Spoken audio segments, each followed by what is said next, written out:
بسم اللہ الرحمن الرحیم۔ السلام علیکم۔ آج میں جو قصہ بیان کرنے لگا ہوں یہ ایک میاں بیوی اور ان کے بچے کا ہے۔ لڑکے کا نام اختر اور لڑکی کا نام ماریا تھا۔ ان دونوں کی ملاقات ایک شادی کی بارات پر ہوئی۔ دونوں ایک دوسرے کو بہت زیادہ پسند کرنے لگے۔ اسی طرح کچھ عرصہ گزرا تو اختر نے انم کے گھر شادی کے لیے پیغام بھیج دیا۔ ماریا کے والدین اختر کے ساتھ شادی کرنے کے لیے رضامند ہو گئے۔ یہ دونوں بھی ایک دوسرے کو بہت زیادہ پسند کرتے تھے۔ پھر ان دونوں کی شادی ہوگی۔ اختر اپنا بزنس کرتا تھا اور وہ شادی کے بعد ماریا کا بہت زیادہ خیال رکھتا تھا۔ دونوں بڑے خوشی خوشی کے ساتھ زندگی گزار رہے تھے۔ کچھ ٹائم کے بعد اللہ پاک نے ان کو ایک بیٹے سے نوازا جس کی وجہ سے اختر اور ماریا بہت زیادہ خوش ہوئے۔ اس کا نام انہوں نے نعمان رکھا۔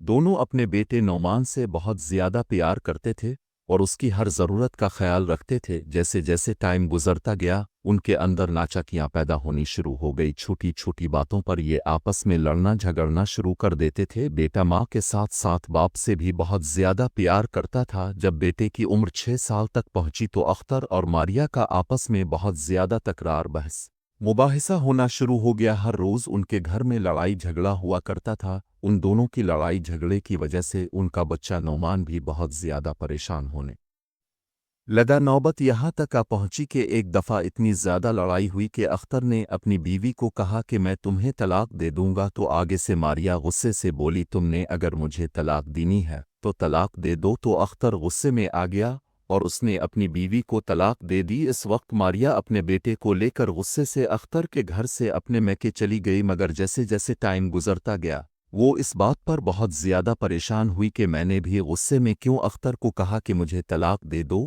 اور اس نے مجھے طلاق دے دی۔ اب میں کیا کروں گی؟ میرا بیٹا بھی ابھی چھوٹا ہے۔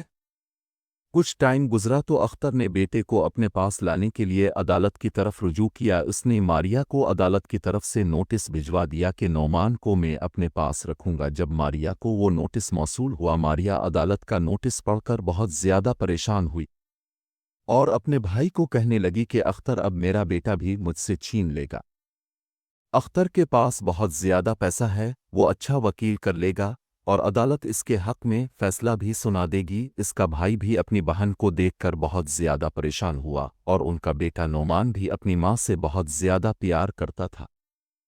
وہ نہیں چاہتا تھا کہ میں ماں سے جدا ہو جاؤں۔ وہ بھی ماں کو چھوڑ کر ابو کے پاس نہیں جانا چاہتا تھا۔ جب عدالت میں کیس لگا تو فیصلہ اختر کے حق میں آ گیا اور عدالت میں بچہ اختر کے حوالے کرنے کا حکم جاری کر دیا گیا۔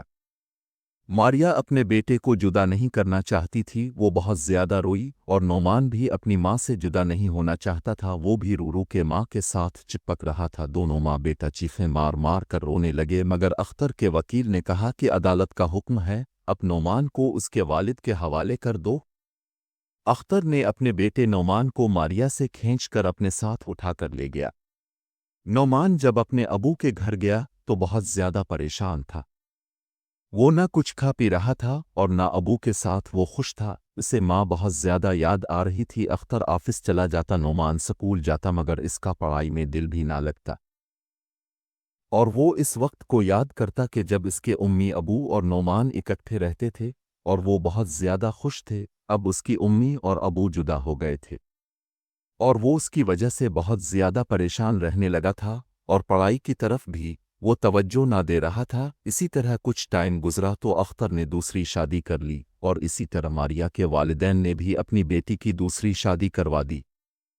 کچھ عرصہ گزرا، ماریا کو اللہ پاک نے دوبارہ اولاد سے نوازا اور وہ اپنے پہلے بیٹے نعمان کو بھول چکی تھی۔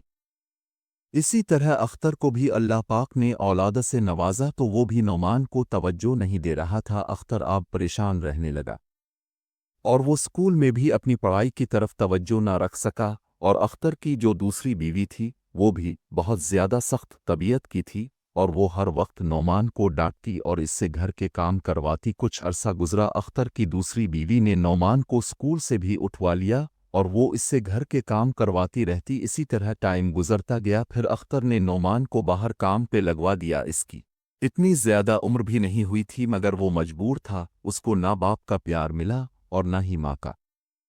اختر نے اپنے بیٹے کو ایک ریسٹورنٹ پہ کام پر لگوا دیا۔ نعمان دن بھر ریسٹورنٹ میں کام کرتا تھا